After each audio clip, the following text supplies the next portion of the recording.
All right, gentlemen, let's get going. We're on DAF Vav Amud Aleph. I understand that Rabbi Turchiner went a few lines in, so I'll just review outside what you had learned in this brisa. First of all, there's a machlokes between Rabbi Meir and Rabbi Yehuda as to what the source for my knowing that halachically a mechitza has to be 10 tvachim high for the purposes of sukkah and for the purposes of other halachas as well. That the minimum shear of a wall is 10 tvachim high. Rabbi Meir learns it out from the laws of the Ark and the Kaporis from the Beis Hamikdash, from the Mishkan, right? He learns that was where the Shechina came down, and it was the space that was above ground, and above ground has to be minimum of 10 tefachim. So that's what defines a halachic wall. Rabbi Yehuda disagrees. He says that it's a halacha l'Moshe Misinai, and there is no source text for it. And the truth is that Rabbi Yehuda was quoted as saying that there are three things having to do with measurements that are halacha l'Moshe Misinai. And the three things that he said are shiurin, chatzitzin, and mechitzin. Oh, that's on Hey Amud Beis.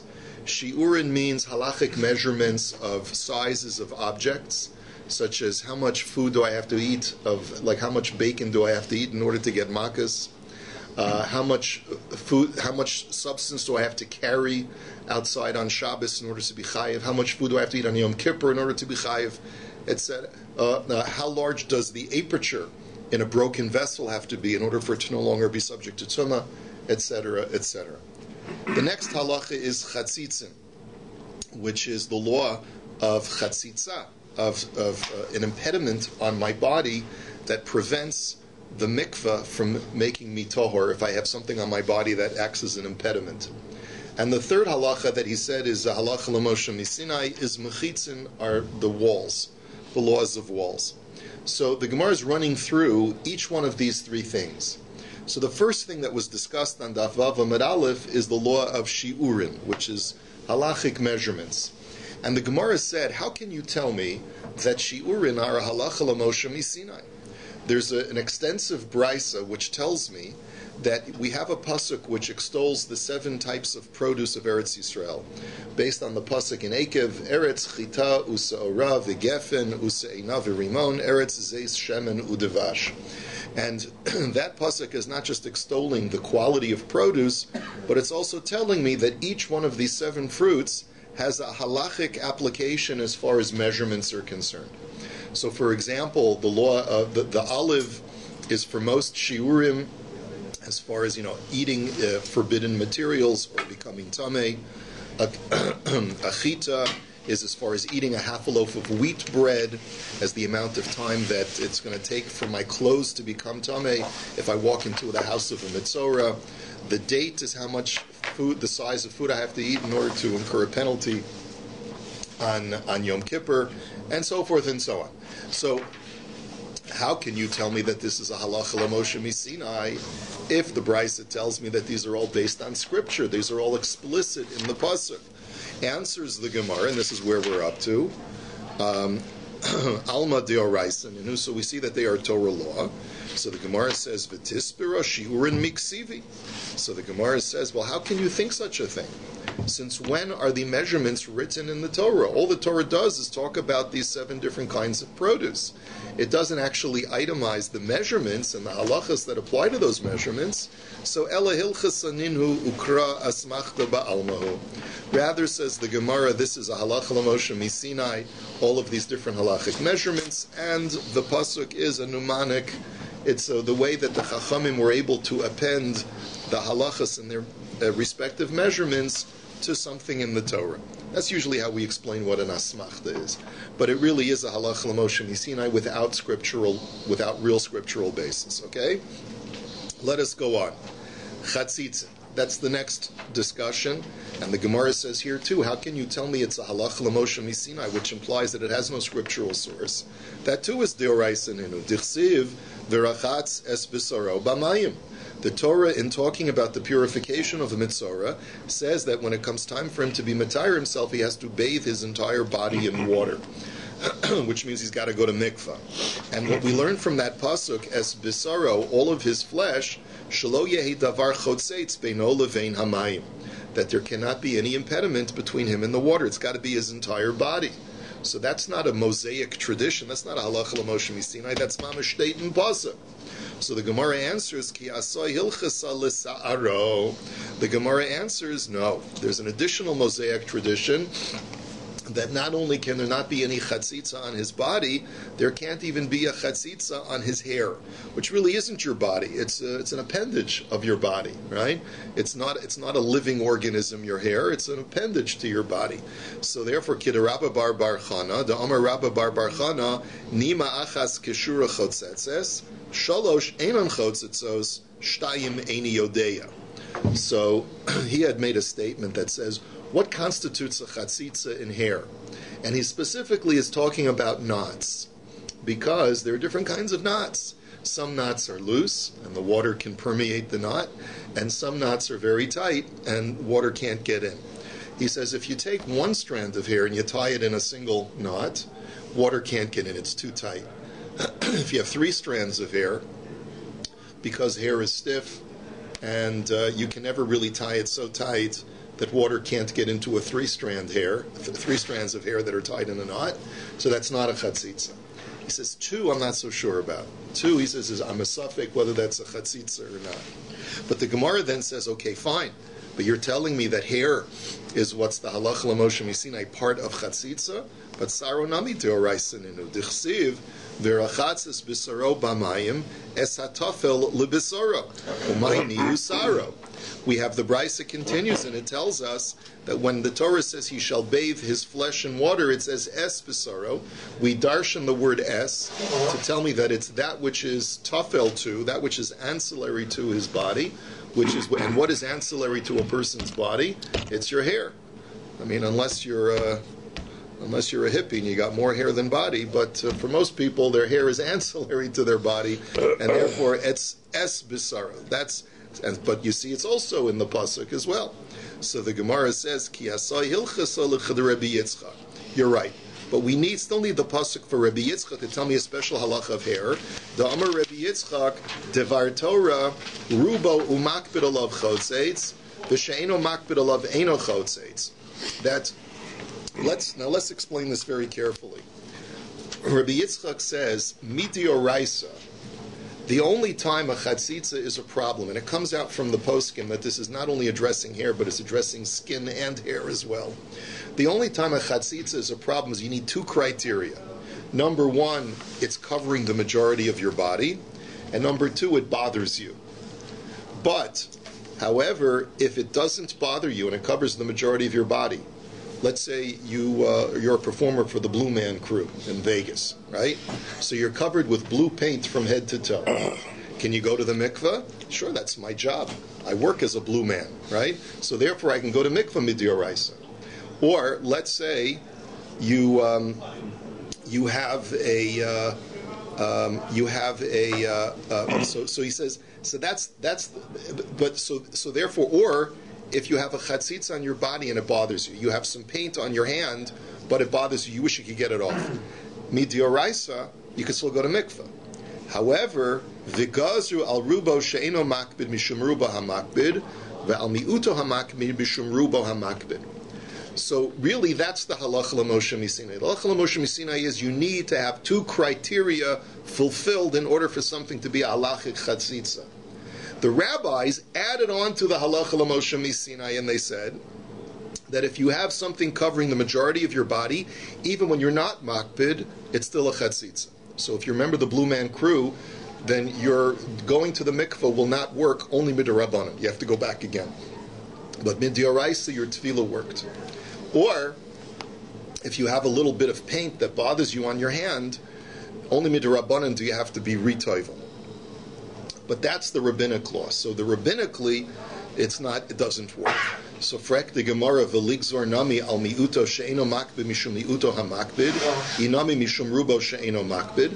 So the Gemara says, well, if you're already going to that extent, why don't you just go the next level? If you're going to tell me that even if you only have one criterion, midrabanan, that also constitutes a chatzitza, then why don't you also be geyser that even if you have neither criterion, you also have to be toivel. That constitutes a chatzitza. So, for example, let's say you have an impediment on the minority of your body, and you're not makbid. Let's also be gozer in that case as well, that it's a problem, and you should have to be retoivel. So the Gemara answer is because he gufa gezera va'ana nikom v'nigzar gezera ligzera. That's too far removed. Because if the Torah requirements for a chatzitza are two criteria, makbid and rubo, and the rabbis now are more machmir and say even if only one criterion is fulfilled, that's also chatzitza. For us to go even further and say even when neither criterion is fulfilled, that's a chatzitza, that far we're not prepared to go. So, by the way, this has very practical halachic applications. A woman comes to the mikveh with nail polish on, and she says, I don't want to take off my nail polish. I just went to the nail place. What do they call it? Manicure. I just got a manicure, right? And I spent $50 on this professional manicure. I don't want to take off my nail polish. So we try to encourage her, because lichatchila, we say you shouldn't have anything on your body. But lamaisa, halachically, you see very clearly that if it's miuto ve'ino makbid, if it's a minority of her body, and she's not makbid, and just to the contrary, she wants it on, so then she doesn't have to be retoivel. Like it certainly is a kosher tzvila, and you see from here, there's not even a rabbinic psul. Right, so the poskim go on and say that lechatchila she should still remove it, like a frum woman knows to remove her nail polish before she goes to mikvah.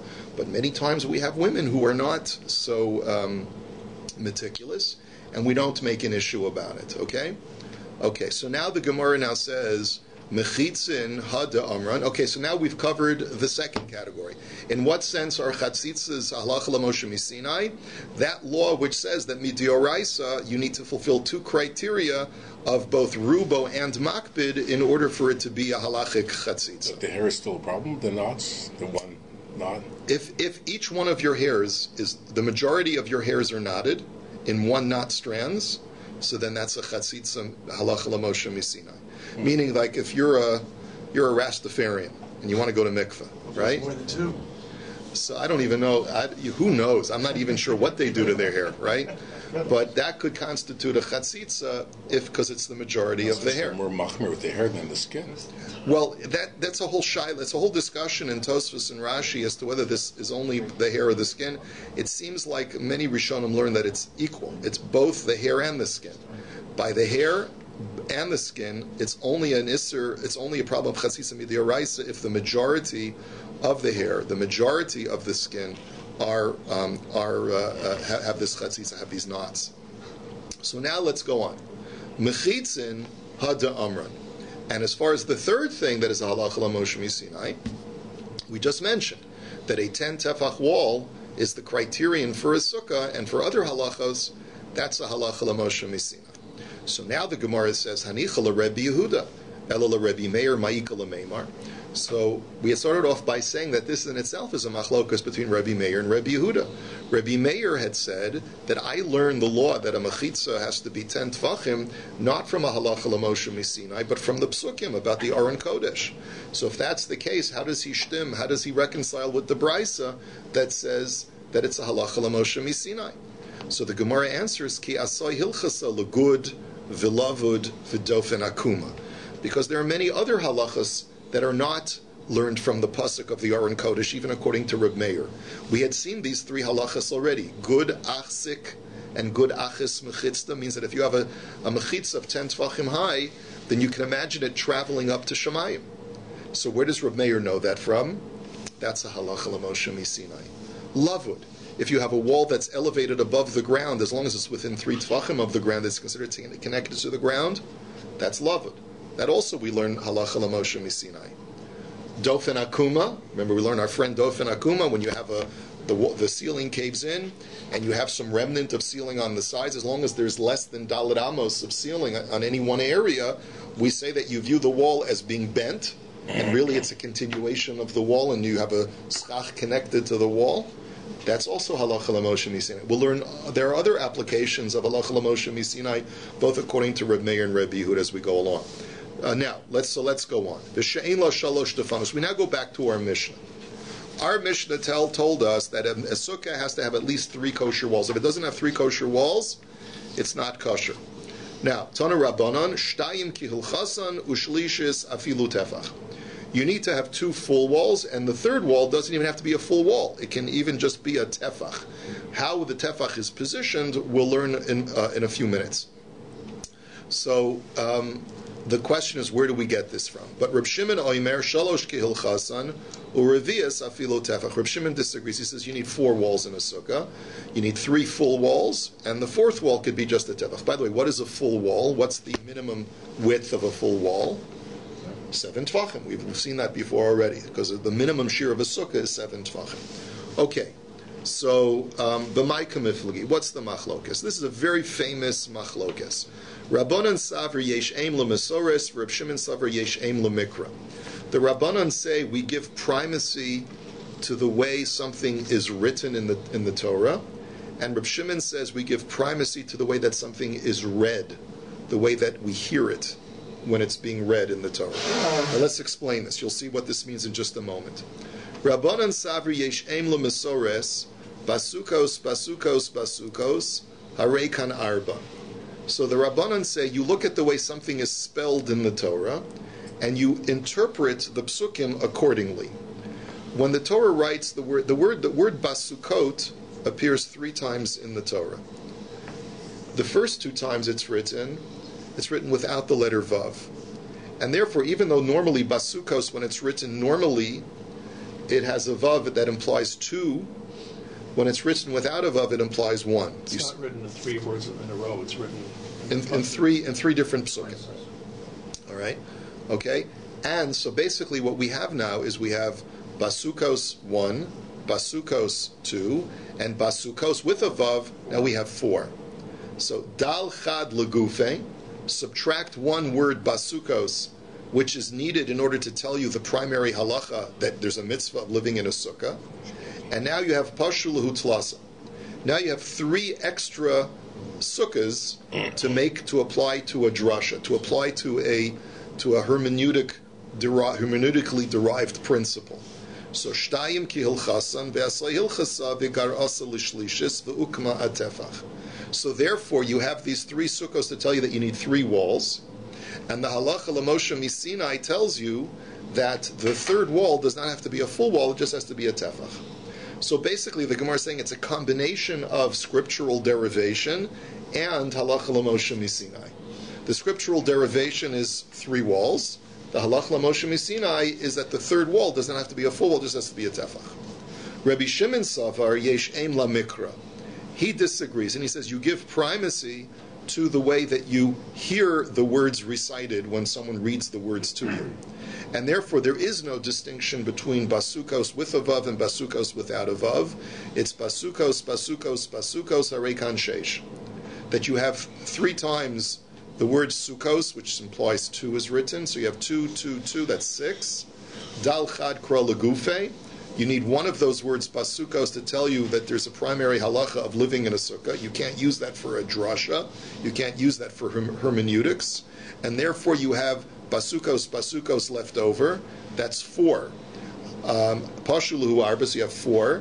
Shalosh kihilchasan, asa hilchasa vegar asa l'revias ve'ukmasa atefach.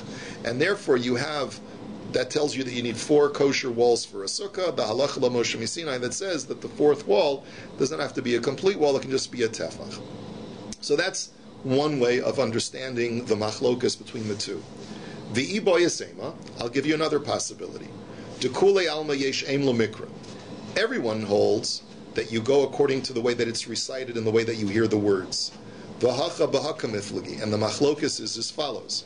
Mar savar sechacha bayakra, or mar savar sechacha lo bayakra. So why do the Rabbanan, if the Torah has basukos, basukos, 4, which implies 4, why then did the Chachamim say you only need 3 walls? Because one of those 4 is to teach you that you need schach. And then you're left with 3 sukkahs to tell you that you need 3 walls. And Reb Shimon says, what are you talking about? You don't need a pasuk to tell you. You don't need an extra word to tell you that a sukkah needs schach, because a sukkah by definition is a structure with schach. So therefore that's implicit within the entire mitzvah. And therefore he says it's 4. The Iba Yasema, I'll give you another explanation. Dekule alma yesh aim l'mesoris.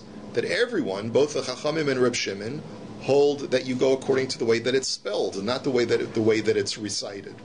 V'hacha b'haka miflegi, and the machlokas is as follows. Mar savar ki asoi hilchasa ligareya, u'mar savar ki asoi hilchasa lahosif.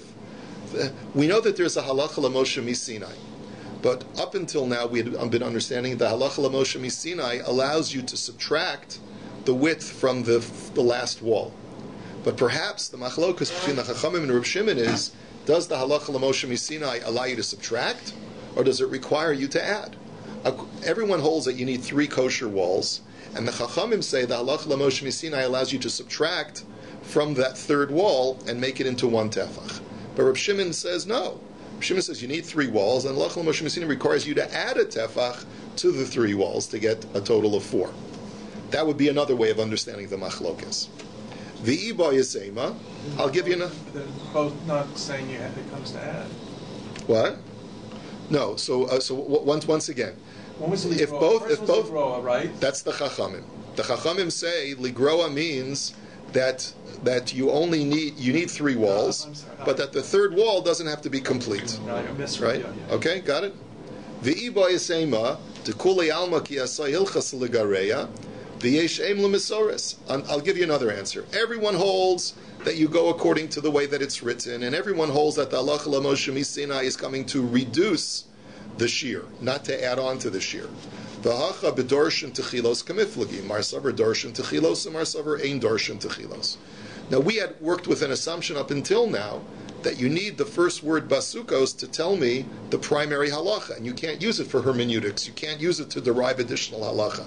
But that in itself could be the machlokas. The Chachamim say that you need the first word basukos to teach you the primary halacha of that you live in a sukkah for 7 days. Reb Shimon says, no, you can double up. You can say that the first time the Torah writes the word basukos is to teach you the primary halacha, and you can hermeneutically manipulate it to derive halacha. So therefore, he says, use the first word basukos as well to add on and tell me that you need an additional wall. And that's how he gets the total of 4. So that, up until now, are multiple permutations using the basukos, that they both hold a basukos, and there's just different ways of approaching that drasha. Rav Masna Omar, Taimei de Reb Shimon Mehacha. Rav Masna has a totally different approach. He says the Chachamim have their way of learning 3 walls from basukos. But Reb Shimon has a totally different derivation. He looks at a pasuk in Yeshaya that says very simply, V'sukkah tihiyeh letzil yomam mechorev, u'lemachseh u'lemastor mizer mumimatar. That what is the function of a sukkah? It is to act as a protection from the elements. It's to keep you protected when it's very hot during the day, and it's to provide protection from when it's rainy and windy. Now, how can you have a sukkah that's going to protect you from the elements if you only have 3 walls?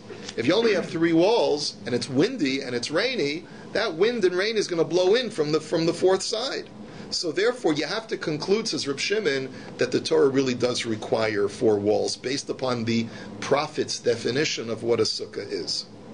That's how he gets it from, and that's all you need, basically, according to Rav Masna for Reb Shimon Shita. You have a problem even with that, because if you only have a tefach, you got a lot of rain and wind coming in from that. That's true, in Achinami. Although, at least, so you'd have to understand that granted that tefach will allow the elements to come in, but at least it's a halachic wall. At least you're fulfilling the criteria of having something that could potentially protect you if you had extended that wall properly. So now the Gemara says, "Va'oso tefach hechen ma'amido."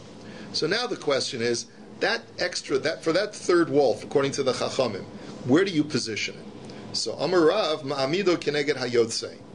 The way Rashi understands, you see the 2 diagrams in Rashi. They're basically the second diagram is a 90-degree shift of the first diagram, and it's basically you have to have an L for the 2 complete walls, and the extra little tefach has to come at the edge of one of the L's, of one of the sides of the L, parallel to the other side of the L. That's essentially what the diagram in Rashi is coming to add a little lip, so that it stretches out to sort of start the beginning of a third wall. So now the Gemara says, Amri le Rav Kahana v'Rav Asi l'Rav v'yamidenu kineged rosh tor.